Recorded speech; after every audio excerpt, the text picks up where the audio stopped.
welcome to City Life. Today on the program, the Canterbury Horticultural Society, the 48-hour Designer City competition. We catch up with Nicky Wagner and art with Warren Feeney. But first on the program, Renee from Recover Canterbury. Welcome to the program. Thank you. So how are things going at the moment? Well, we're really busy, as you will imagine. We've given out nearly $1 million now from the Canterbury Business Recovery Trust Fund, and we're starting to see a lot of businesses really get up and going again, so that's been great. Who are the people that you're giving the money to? There's a wide range of businesses, and it ranges from things like $10,000 to help them pay their wages until their insurance comes through to $100,000 for refits and moving locations. So it's been a really wide-ranging number of applications and different businesses. How long is it taking for people to get their applications in to receiving the money? Once they've got them in and they're in a format that's good to go, they've got all the information that we're after, it's not taking long at all. We are making every effort we can to get the money out there, because we realise that if we delay, that may mean that businesses have no other option and can't continue to trade. So we're trying to get through the money as quickly as we can.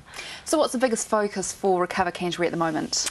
Well, people have been very resilient. What we're looking at now is areas that have reopened and how we help to get people back to those areas. So for a number of them down St Asaph Street, for example, they're open, but the traffic's not flowing. People may not be sure that they're open. They may not have the confidence to go back into the area. So it's about us trying to help make sure that there are people there to spend money with them. Okay, the places that are open, those areas are obviously safe for the public to go onto?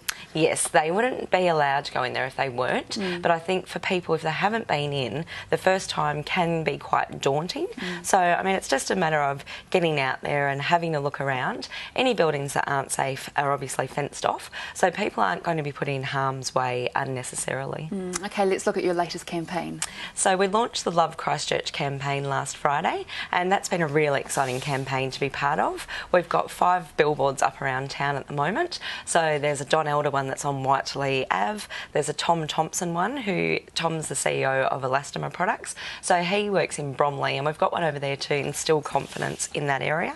We've got one at Northlands Mall, a huge Wonder Bar one on Lincoln Road, and a cheesemongers one in Ferrymead. So we've got good coverage around town, and that's also throughout the papers this week. It's on bus backs starting from next week, and there's posters all around town. So it's called the Love Christchurch campaign, and what it's about is reminding people that the Christchurch we love is still here. It's just a little bit different. What was the reasoning behind this campaign? Well, what we saw, particularly after the June 13 earthquake, was morale was very low, and I'm sure you would have experienced it yourself. People were okay after the first 2, but that was just another setback, and it reminded us that we are still in an unstable environment.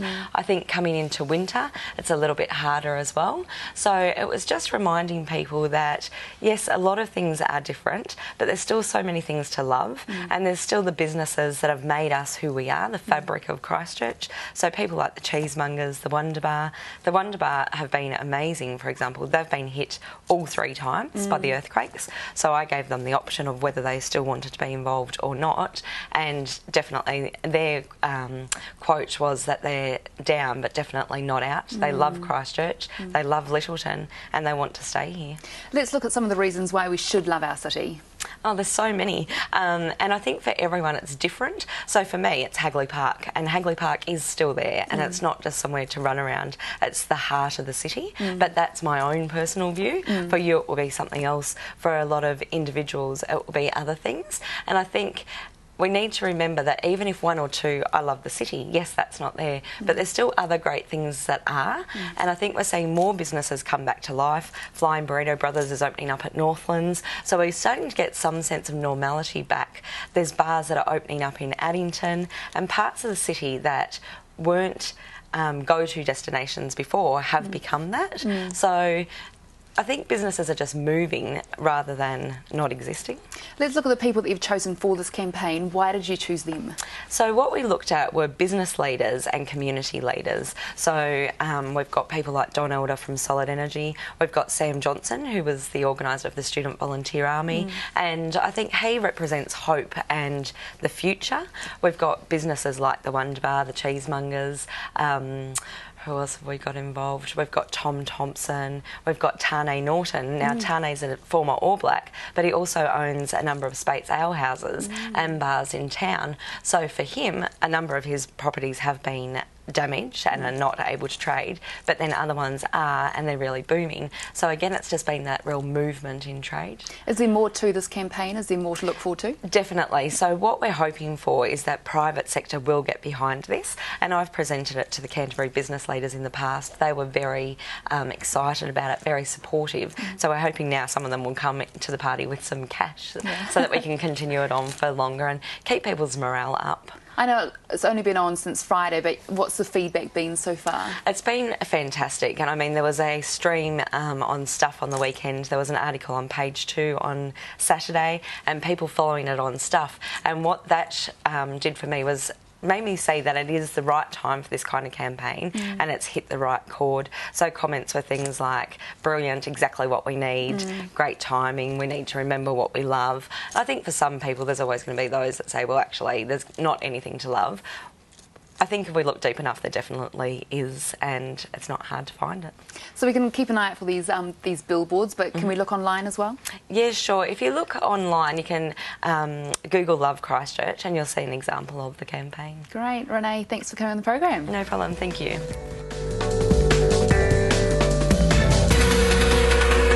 Now I'd like to welcome Freda and Cynthia from the Canterbury Horticultural Society. Welcome to the program. Thank you. Thank you. So what's happening with the society at the moment? Well, we're all just getting ready for our big 150th luncheon, and this is a premier event of the 150th celebrations, and past presidents and members and invited guests are going to be attending.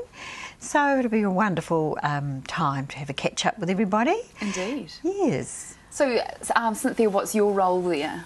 My role, I'm the presenter at the All About Gardening monthly meetings, which we have 2 meetings. The program is repeated on a Tuesday night and a Wednesday, and we have about 100 people to the evening program and about 200 to the other program, to the Wednesday one.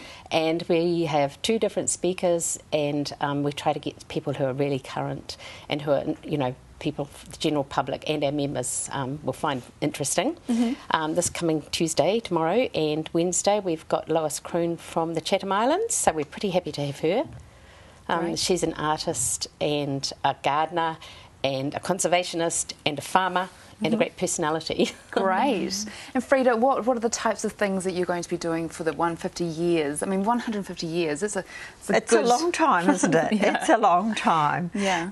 But no, we're celebrating with, we've got coming up in September, of course, we've got the National Daffodil Show, and I think what we've been through, I think everyone will be looking forward to seeing the daffodils come up in Hagley Park, and probably might like to wander over to see the National Daffodil Show. So that's a special event coming up in November. Okay. And for the ladies in October, we're going to have a Victorian tea party. Are you? Yes. I might have to pop along myself. I don't mind a high tea. How lovely. So tell me about that. Oh, well, yes. You know, we're going to have special displays of costumes and flowers.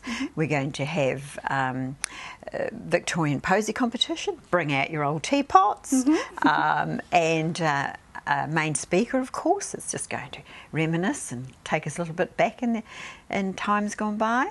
So it's going to be a really fun afternoon. Nice. So I'm sure the ladies are going to be coming out for that. Now, I've checked out your website, and you've just finished the Name Our Favourite Flower campaign. Now tell me about that one. Yes. This was an idea we thought, now look, we've been around for a long time, and flowers come and flowers go, the favourites do. So we thought, why don't we have our favourite flower for Canterbury? So out went the enrolment forms, and you know what, we've had just hundreds and hundreds of nominations. So at the 150th luncheon, we're going to announce it. Oh, really? Yes. You couldn't give us a sneak preview today? Not really. Shall we talk about your favourite flower? Well, yes, my favourite flower. Yes, probably I'd have to say the rose. The rose. Yes. And Cynthia, yourself? Mine is the bearded iris. I'm really? very fond of irises, yes. Really? That's very different. Mine's probably lily, if I'm allowed to say that. Yeah. I think it's because it's the smell of the lily, the very perfumed smell of it. Yeah. We're going to have the top 10 as well. Okay. So, there's going to be a lot of stories come out about this, Yeah. really. Yeah. So tell me about the people who belong to the Horticultural Society. Well, Freda's best to tell you about that, aren't you? Because she's belonged to it much longer than I have. Yes, well, I'm tour manager, so I sort of organise the tours for the society and take people away on garden tours. And often I have mum and daughter that comes with me because we may go overseas and go to the Chelsea Flower Show or we go to garden tours around New Zealand. And so the people that join the society are really people that are interested in horticulture, gardening, nature, good living, really, and a bit of health as well, aren't they? And companionship, because it's a very friendly place. When I first went along, I didn't know anybody, and the people were just so welcoming and friendly that I found that I've made a lot of new friends there, which is great. Yes, they are. They've got that something in common, haven't they? When you get together, if you talk about your petunias not doing so well or why isn't it, you just got something in common. And that's another thing we've got is a huge store of knowledge. We've got so many knowledgeable people. So if you have a problem with some plant, or it's a funny season, or you've got liquefaction, there's someone who's an expert who can tell you how to manage it and what to do. So that's one of the things that's quite special about the society. Yes, and actually I saw on your website that you do have a question and answer segment. That's somewhere I probably hang out a lot at. Asking my questions. Yes, well we do. We're lucky with Michael, aren't we, Cynthia? We are. Yes, he's very knowledgeable and he's funny. Okay. So, he's very entertaining, but he's extremely knowledgeable. Okay. And if he doesn't know, he will find out. Let's look at ways that we should be looking after our gardens post-earthquake with, the soil, I guess, has been disrupted quite a bit. How should we be looking after them? Well, I think that at the moment it's sort of very wet and cold, and I think it's a good idea to be, you could be planning and thinking now what to plant and things like that, so it's better to probably be off the soil at the moment, but as the soil warms up and that sort of thing, to add some compost and to get the ground ready to put some flowers, and I think people will be looking for some colour after this sort of long winter, and that, so... Potted plants are selling really well in the the garden centres, and roses, because you can move roses. So if you put a rose somewhere and you have to move, you can take it with you. Yes, very good. Yes. All right, 150 years for the Canterbury Horticultural Society. Where can we find out more information about this? Well, we have our website, of course, that's just been updated, and that's www.chsgardens.co.nz. I know it well, I've been checking it out. Oh, you have, yes. And you can come along to the meetings. Oh, yes, so the meetings on Tuesday and Wednesday? Yeah, the first Tuesday and Wednesday of the month. Okay. And the dates are always in the paper. Great. And on the website, of course, and with the new speakers. That's at Hagley Park at the Horticultural Centre? Yes. All right, Freda and Cynthia, really good to have you on the programme. Oh, thank you very much. We'll be back after this break.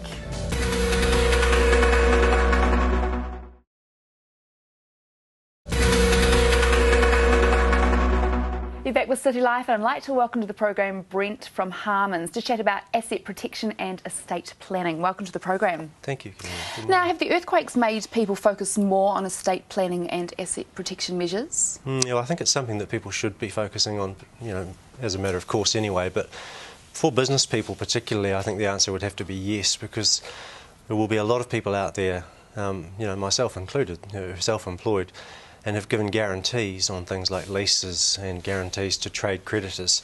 And of course, if your business can't trade, or it's in the red zone, but the red zone gets opened up and you can trade, but nobody's going to where your business is, then potentially you could have very serious problems. Your trade's down, but you've still got to pay your trade creditors, still got to pay your rent.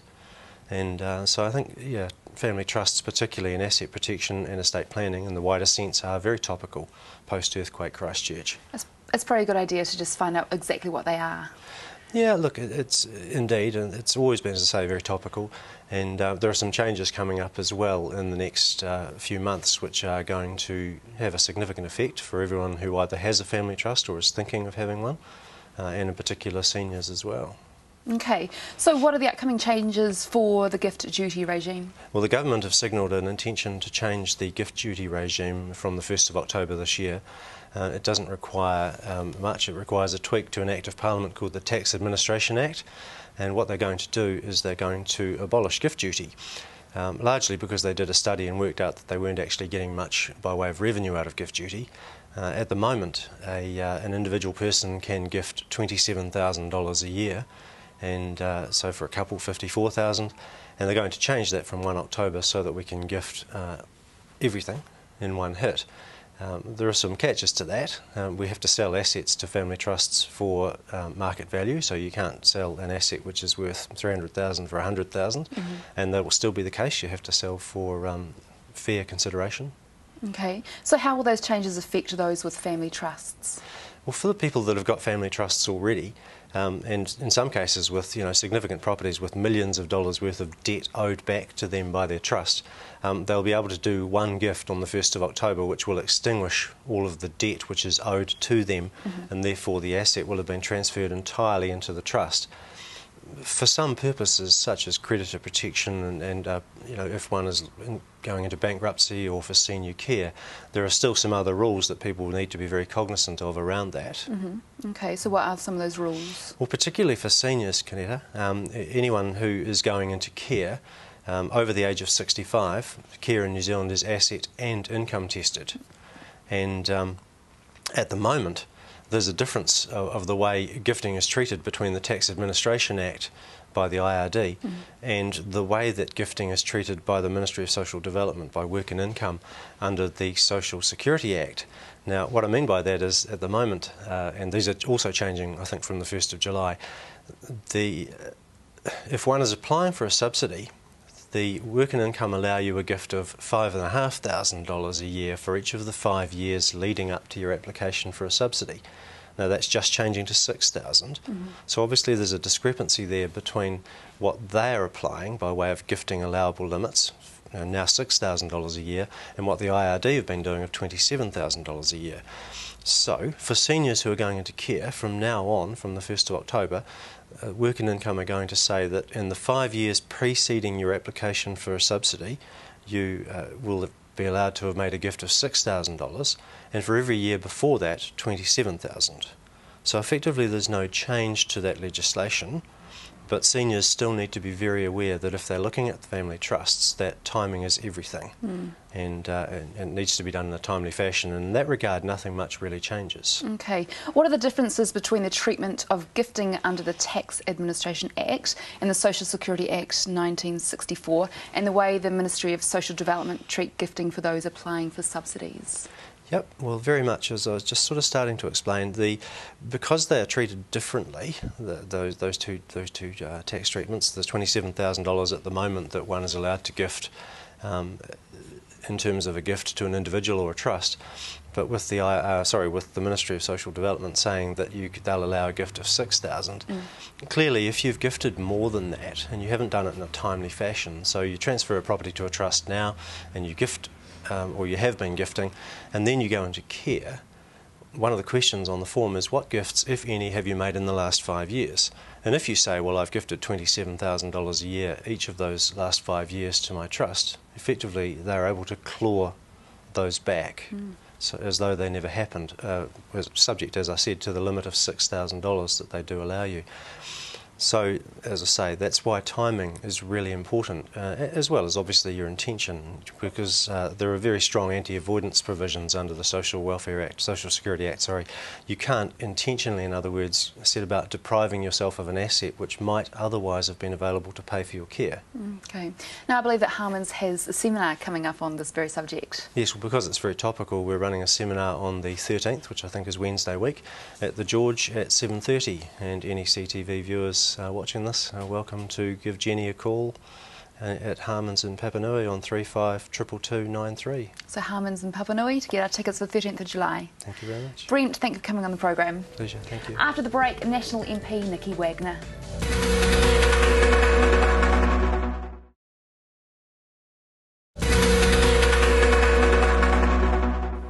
Welcome welcome back to City Life, and I'd like to welcome back to the programme National MP Nicky Wagner. Good to have you here. Nice to be here. So what are the latest things you're working on at the moment? Oh, well, the most exciting thing, of course, is looking to the rebuild of Christchurch. And last night I was at the prize giving of the 48-hour challenge, and that was really exciting. That got together 13 teams of 7 designers, architects, engineers, landscapers, and they tackled 5 places in the city.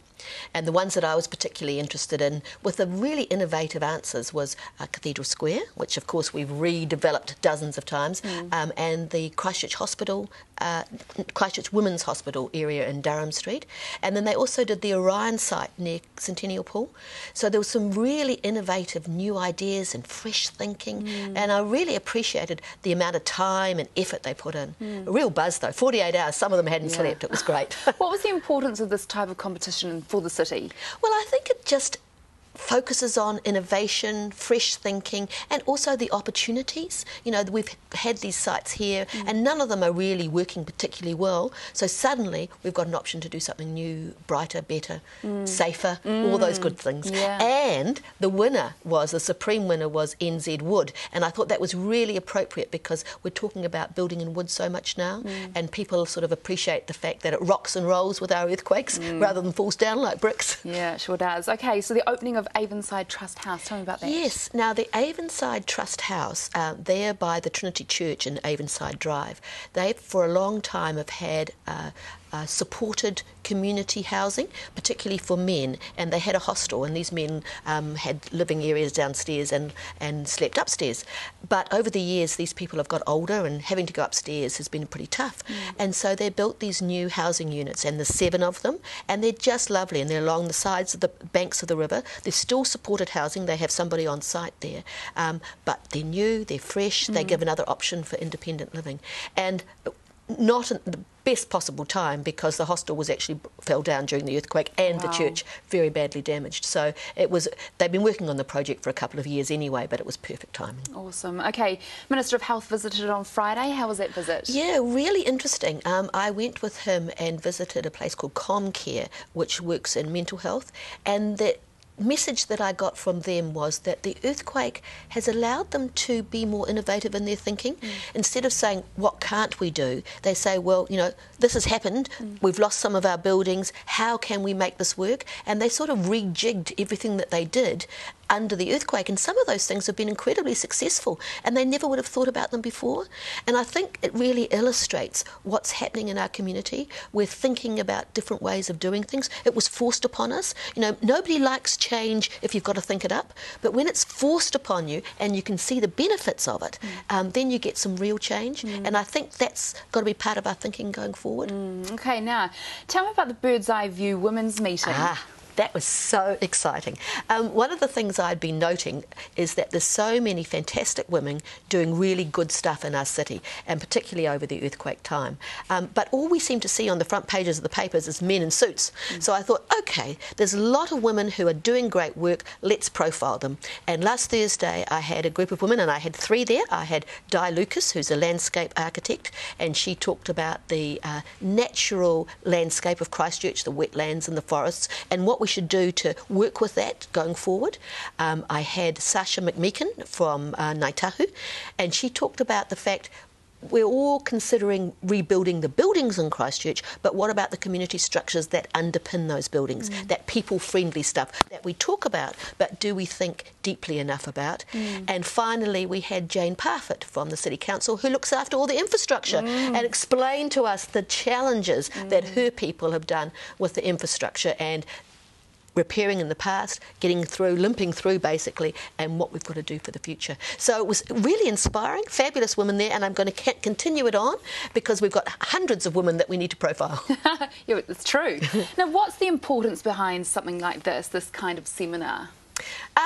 Well, it's a chance for people to get together. It's a chance for us to recognise their skills. It's a chance for us to put our hand up and say, yes, we're doing this. For example, I was talking to Caroline Ingalls, who's in charge of the city plan for the future of Christchurch. Half her people are women, but we don't really know that. We don't see that. They're behind the scenes. And, you know, there's the old saying, behind every man there's a powerful woman. Well, I want them to step out of the shadows and into the sunlight. What else are you working on at the moment? Well, a lot of our work is to do with the earthquake and people in the red zones and people in the orange zones, talking about the options for them and how they can go forward. But, you know, it's sort of managing the now, but also looking to the future. And I think that feeling of optimism for Christchurch, we need to foster it. We need to think of the opportunities, particularly in terms of bringing young people back to our city. We have got a fantastic chance. If you think about it, our city was planned 160 years ago. How often does a city, A, get planned? Mostly they grow organically, but B, have a second go at it. You know, this is our opportunity. Have you been getting out there and talking to people? I mean, what's the feedback? How are people feeling at the moment? It more or less varies where they are in the city. I've been out in some of the areas that are not so badly damaged, and they're just pretty resigned. They're sick of the earthquakes. Everyone's sick of the earthquakes. But they say, oh, well, you know, we haven't had much damage. We don't expect to get fixed for a while, but we know that other people are in worse situations. And that seems to be the underpin. You know, everybody understands that some people are having a really, really tough time. And if they're not, they can feel a little bit better about it, maybe even a little bit guilty. Now, people can follow what you're doing. You have a blog, I do. Newsletter. Tell us where we can find that. Well, my website is nickywagner.co.nz, and I have a blog there, but I also have a newsletter, and it actually has been pretty successful. A lot of people are emailing me, say, can they get on the newsletter? More than happy to have anybody, because there is so much going on. And although there's lots of information out there, I mean, one of the debates is how much information do you put out? And I think there's been heaps of information. There's websites, newspaper, you talk about things, there's meetings, there's a whole lot of information. But unfortunately, when things are tough and when you're struggling a bit, it's quite hard to zone in on the information that's valuable to you. So I try and distill it a little bit and have links so that people can throw their eye over it, see the overall picture, and then delve down if they need more information, and it seems to be quite successful. Great. Nicky, thanks for coming on the program today. Lovely to see you. We'll be back after this break.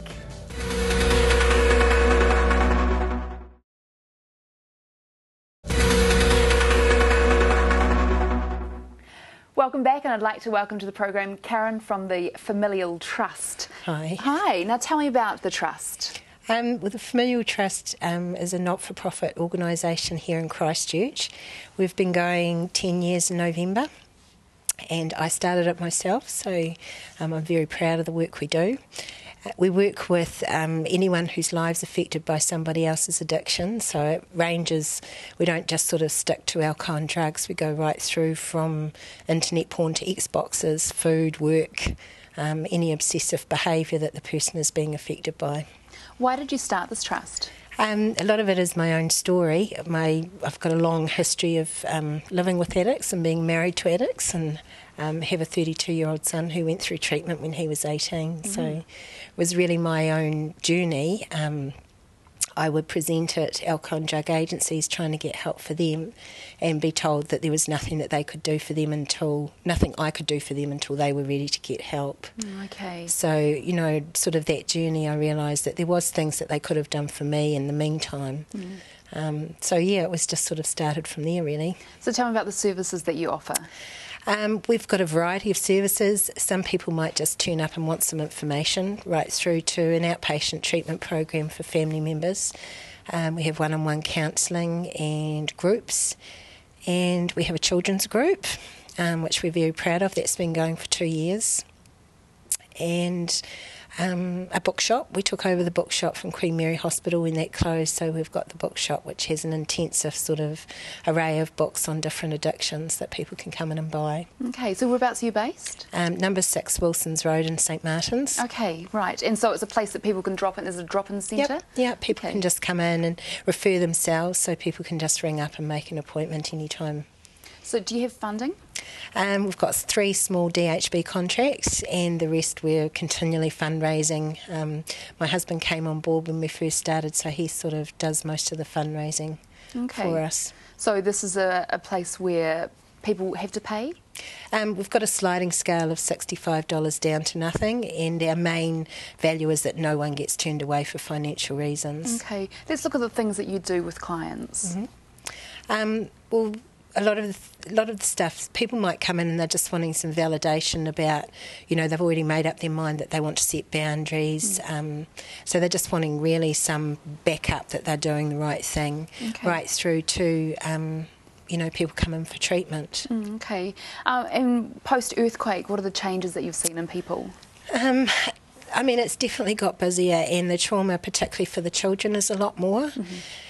These people, you know, I guess out there in society, people sort of focus on the people that are using, but the families and the kids and everyone are traumatised right from day dot, with living with anxiety and things like that, and not knowing from one minute to the next what's happening. So that's got worse. Okay. So what kind of things are you trying to achieve for these families? Well, really it's about, you know, the family can get well whether the person chooses to stop using or not. So it's really about getting the families back united, communicating well. A lot of the dysfunction is in the secrets that people keep. They don't want to talk about it, or they feel embarrassed or ashamed. But it's really about getting the families back together, talking and setting really healthy boundaries, and just you know, becoming better people, really. Yeah.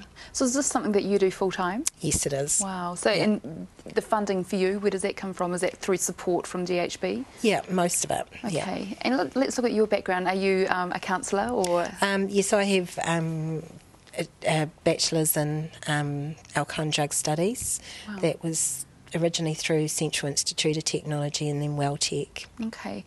If you feel that people need to be on some sort of medication, do you refer them somewhere else, or are you able to prescribe? No, we can't prescribe, but we will suggest that people go to and see their GP. Okay. You know. Let's look at things. How are children coping at the moment? Well, a lot of the children that we have coming in.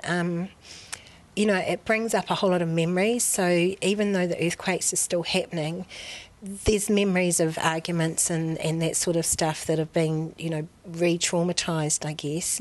But the kids are not sleeping and, you know, not wanting to go to school and wanting to be close to their parent and things like that. So it's definitely had a huge effect on the children. And you're running programs for children at the moment? At the moment we just have a kids group, and I say just, I'm really proud of it. Yeah. We have 30 children coming every Wednesday night, and really the group is about, you know, these kids can come, and we don't actually talk about addiction, but they just know that everyone that's coming to the group has a parent that has an addiction. So they come for an hour, and we have volunteer leaders. They're separated into age groups, so we have 5 to 7, 8 to 10, 11 to 13, and every week there's an hour of fun organised for them. So they come in, they know that something's going to be set up for them, they have an hour of fun and they go off home. Wow, So, sounds good. Yeah, it's great. Okay, so for anybody that wants to get involved with your trust, how can they get in contact with you? Well, we have a website, and they can just ring us at any time and speak to one of us on the phone. Okay, that's familialtrust.org.nz, is it? No NZ. No NZ. All right, Karen, thank you so much for coming to the program. Thank you.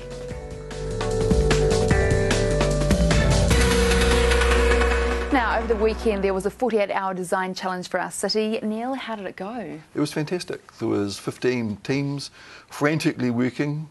At 4:30 on Sunday morning, there was 69 people still in the building. Obviously, I was one of them because I counted.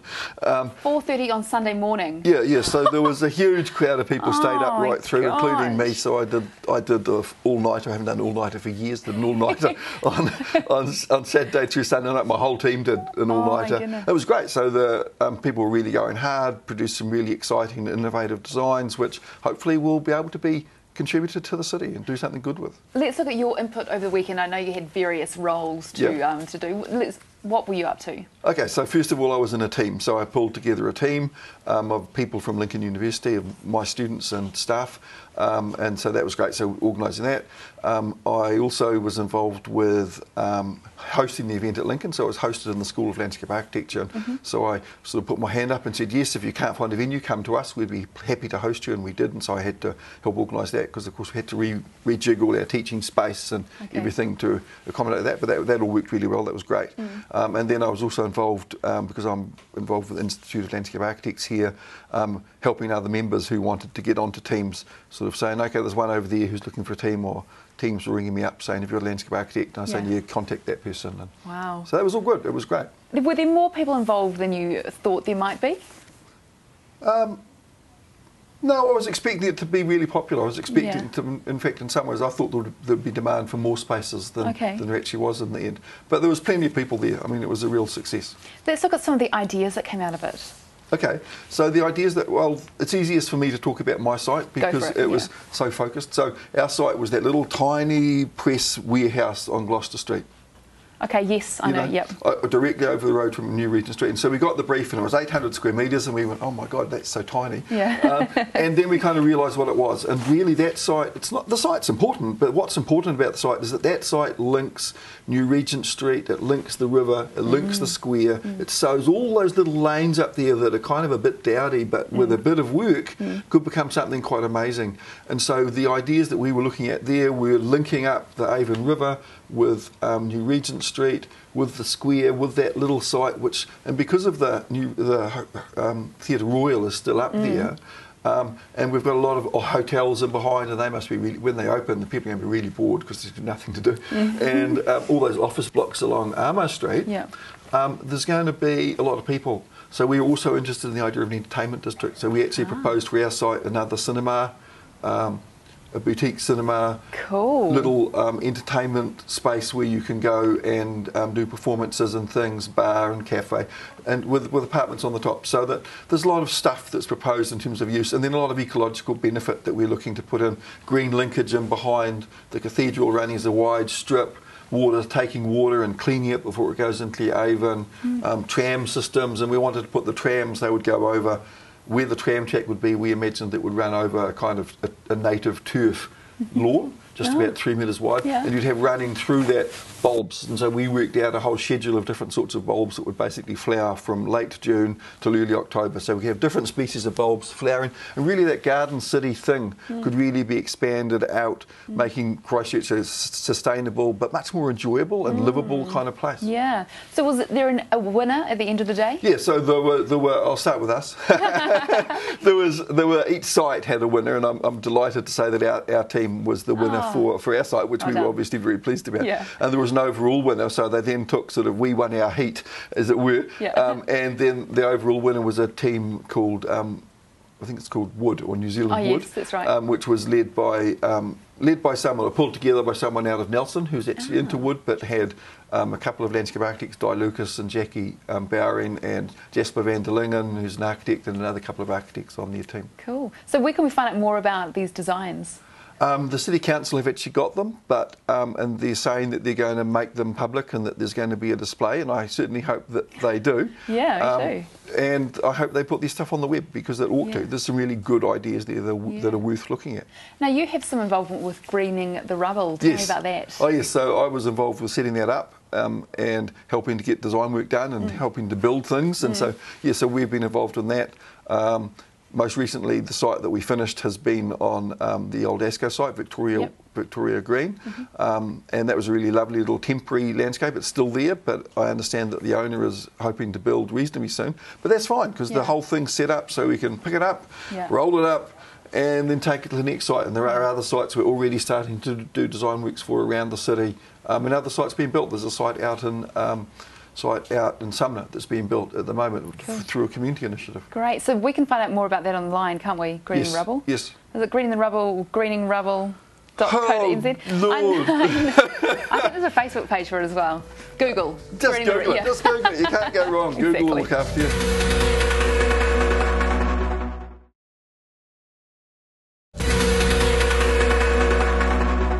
Welcome back, and finally on the program, arts contributor Warren Feeney. Good to have you here. Hi, Canada. So we're talking about two exhibitions this week. Yeah. ABC Gallery, they have a show opened last week running until the 16th, and it's called Airline, and another show opening at Sofa, which opens Tuesday and runs until Friday. Okay, so let's look at Airline first, the ABC Gallery. Now, why an exhibition of drawing from artists in New Zealand, Australia, England, Germany and China? Yeah, actually it's interesting because in fact the show didn't need to be international. Right. It's ABC Gallery for artists at an artist-run space. So they've basically they've chosen artists who currently, well, Ali Bramwell's from Dunedin. She's currently studying in Germany, and Toby Huddleston from London. So they're people that have a connection with the gallery, and which is great. There's still some really interesting work, but in terms of the overriding theme of the show, Airline, it's really about drawing attention to drawing as a fundamental part of what an artist does, working towards finished work, but also the issue around the fact that, if people are moving between disciplines, like artists working maybe in sculpture, in painting, printmaking, and artists do that a lot more now than they used to, say even 10 years ago, then drawing, that is, even very small works of drawing are just as applicable to be in an art gallery. So that's another part of the show as well. So I guess overriding the notion of it being an international exhibition is that it's about drawing as a practice all of its own. So, but the interesting thing is that some of the works, in a way, they're finished, complete drawings, so they're kind of works of art. They're not drawings in process, taking an idea and going somewhere else with it. And other works are actually sort of raising questions about drawing. There's one we don't have an image of, which I'd like to talk about, but maybe should we have a look at the images? What a good idea. So this is the first one, and this is baked snake pie piled high. It's James Ford, and he's a New Zealand artist. So it's done in felt pen, in green felt pen, and it is those words, that phrase, baked snake pie piled high.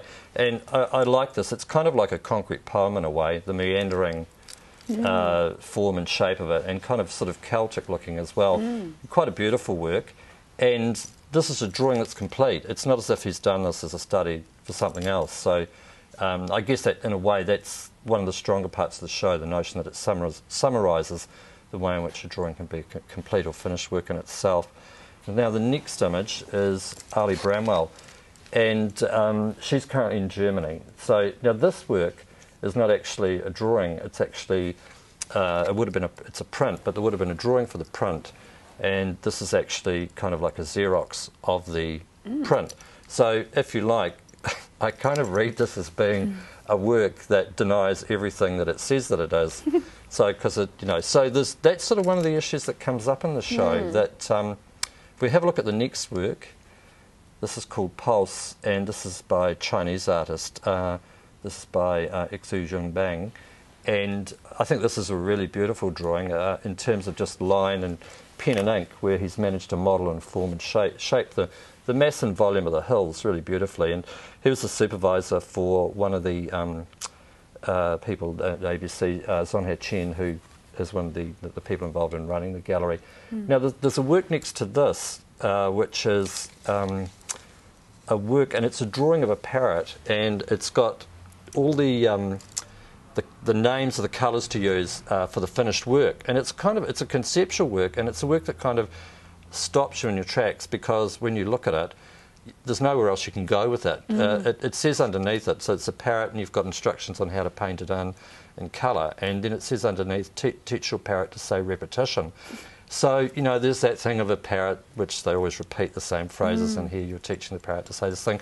So it's kind of like closing drawing down and saying, it's a critique of drawing, sort of saying, well, where can you go with drawing? And I suppose, so that's sort of one of the curiosities about the show. There are also digital works in it as well, a really, really striking work by Auckland artist Paul, and he's used one of those digital games, PlayStation games from the early 90s, and you really need to see it. It's a cluster of a whole little figures with guns kind of falling out and spreading out all over the paper. So, yeah. So it's not just drawing? That's the question, isn't it? Right. Yeah. Yes, it is, but maybe it isn't. All right. So what's the relevance of drawing in the traditional sense to contemporary practice? I think actually it's really fundamental to it. I think this show does ask questions. There are some basic sort of familiar kind of drawing processes in it, but I think talking with, it's always, talking with artists about their work, drawing is still a way to explore ideas and to develop work and to resolve work. So it's just fundamental now, even though the media has changed as it was 400 or 500 years ago. All right, so that's Airline at ABC Gallery, 337 Lincoln Road until July 16th. Yeah. Thursday, Friday, Saturday 11 till 3, or by appointment. Now, by appointment, is there a number we can call, or yes, there is, and you could find that on their website. Yeah, ABC Gallery. Yep. All right, so Sofa Gallery. Yeah, now Sofa Gallery has a show opening Tuesday evening, running till Friday, and it's called With You in Mind.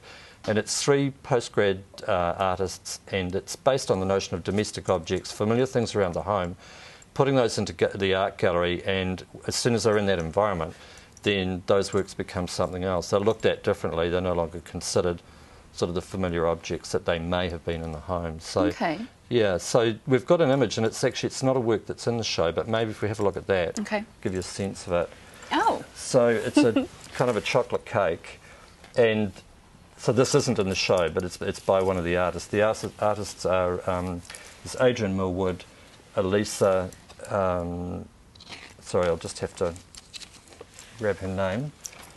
That kind of looks like the Australian Women's Weekly children's birthday cakes, isn't it? One of those ones. Yeah, that's right. There's Bridget Allen and Elisa Gilbert, are the other 2 artists. So, yeah, the premise is that, especially Elisa Gilbert, she's working with soap and casting soap into sort of from precious gems or from models of precious gems.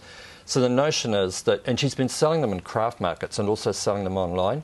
So the premise of putting a work like that into a gallery, and you have the issue about it is soap. So in fact, you could basically purchase it and take it home and use it, or alternatively, it could have this other role, as a piece of art. And the decision, I guess, is up to you as to whether or not you want to do that. I think it's Bridget Allen. She's working with knitting, so there's obviously like little canvases. Really, they're small sort of crocheted knitted work, sort of scenes and landscapes, and the kinds of things that, I mean, there's a whole political issue around that too, about whether or not is knitting art. So again, that's being explored with this as well. And Adrian Millwood has photographs of family, and they've had paint across them too, so it's like taking those snapshots from home and then shifting and changing the meaning of them as well. All right. Yeah. So this is a good, this is something you would enjoy going to see? Yeah, I think so. I'm really interested in seeing the sculptural pieces, the soap. I think that's a really interesting one. And I suppose it's that whole thing again of getting people just to sort of consider the way a gallery works, the way a gallery does things, and then also the way in which that informs the work. I mean, all of them have made a comment in their statements about the show that they are particularly interested in that, and the way in which, I guess, their work is given, it's given a value that it wouldn't normally assume, and it's simply because of the space that they're putting it into. All right, so this is Sofa Gallery out at the university? Yeah. All right.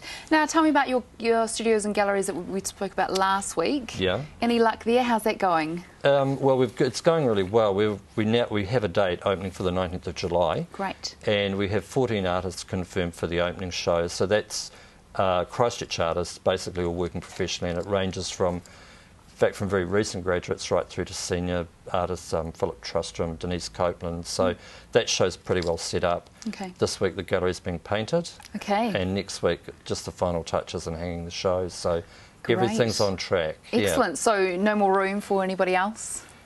No, there probably is. That's it. Yeah. Oh, there is room? Yeah, there is. Maybe a couple more. So we can get in touch with you, Warren Feeney at extra.co.nz? Yeah. Excellent. Warren, thanks for coming on the program. We'll see you next week. Thanks. That is City Life for today. You can get in touch with us, 3777 033. You can email me, kaneta@ctv.co.nz, or you could write to us, PO Box 1100 Christchurch. Now, you can watch City Life on demand. All you need to do is go to ctv.co.nz and find the big YouTube and click on that, and you'll find all our episodes there. Thanks for watching, and we'll see you tomorrow.